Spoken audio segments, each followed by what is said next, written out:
इंद्रप्रस्थ का भव्य दरबार राजसूय यज्ञ के उल्लास से सरोबार था।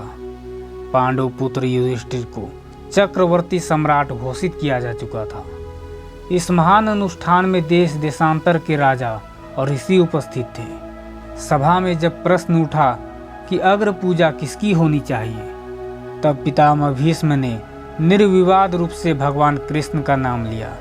परंतु चेदी राज शिशुपाल, जो रिश्ते में श्री कृष्ण का फुफेरा भाई था, इस निर्णय से क्रोध की अग्नि में जल उठा। उसके भीतर वर्षों का ईर्ष्या और द्वेष ज्वालामुखी बनकर फूट पड़ा। उसने भरी सभा में मर्यादा की सभी सीमाएं लांघ दी और श्री कृष्ण को अपशब्द कहना शुरू कर दिया।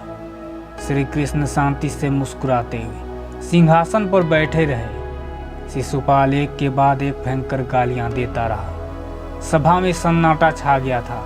भीम और अर्जुन क्रोध से कांप रहे थे, किंतु कृष्ण का संकेत उन्हें रोके हुए था।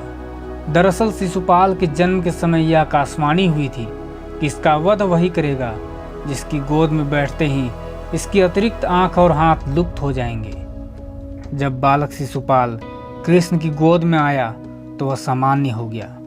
उसकी माता ने भयभीत होकर कृष्ण से जीवन दान मांगा था। तब श्री कृष्ण उसे वचन दिया कि बुआ, मैं इसके 100 अपराधों को क्षमा करूंगा, किंतु 101वां अपराध इसके अंत का कारण बनेगा। दरबार में शिशुपाल उन्मत्त होकर चिल्ला रहा था। कृष्ण शांत होकर मन ही मन गिनती कर रहे थे। जब शिशुपाल 100वीं गाली के करीब पहुंचा, तब श्री कृष्ण ने उसे बीच में ही टोकते हुए अत्यंत दृढ़ स्वर में चेतावनी दी।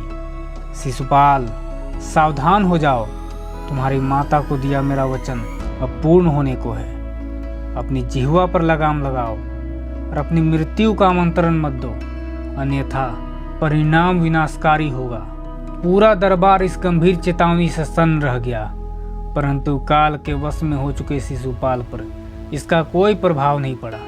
उसने अहंकार में भरकर जैसे ही 101वां अपशब्द कहा, श्री कृष्ण की मुस्कुराहट गायब हो गई। उसी क्षण सभा में अलौकिक गर्जना हुई और श्री कृष्ण की तर्जनी उंगली पर सुदर्शन चक्र प्रकट हो गया। उसकी चमक से महल थर्रा उठा। भगवान ने चक्र को संकेत दिया और अगले ही पल सुदर्शन ने बिजली की गति से शिशुपाल का मस्तक धड़ से अलग कर दिया। यह न्याय का वह क्षण था जिसने सिद्ध किया कि चाहे वो स्वयं ईश्वर ही क्यों न हो, उसकी क्षमा की भी एक मर्यादा होती है। कहानी पसंद आई हो तो शेयर करना बिल्कुल न भूलें।